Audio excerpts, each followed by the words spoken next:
done with Guitar for Lefties, and this is your chord of the day. Today's chord is the G major chord.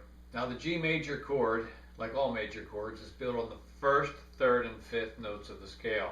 In the G major, that's going to be G, B, and D. So any combination of the notes G, B, and D is going to give us a G major chord. I'm going to show you how to do it here and explain it to you. Here's what I want you to do. We're going to get a G. We're going to use all 6 strings. We're going to start with our third finger and press down at the 3rd fret on the 6th string. That's going to be our G note in the bass. We're going to take our 2nd finger on the 2nd fret of the 5th string.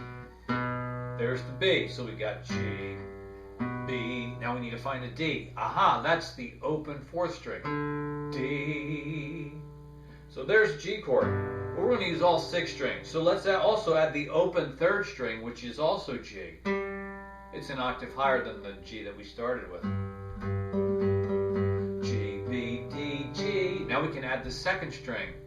It plays B. 2nd string open. B. So we got 5 strings.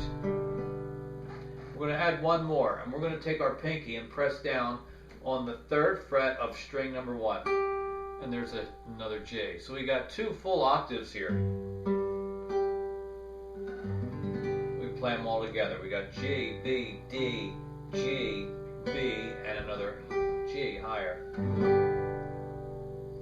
Take a quick look at the guitar chart here.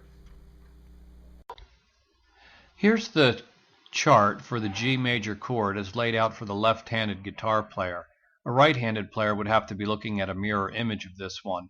Notice that strings 2, 3, and 4 ring open.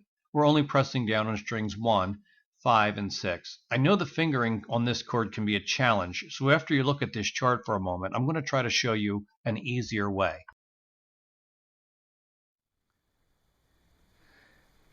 Here's a couple of variations that I think you might find helpful for the G chord. Here's how we played it with fingers 2, 3, and 4, but sometimes it's easier to use fingers 1, 2, and 3 like this. It's the exact same chord formation, but instead of this, it's this.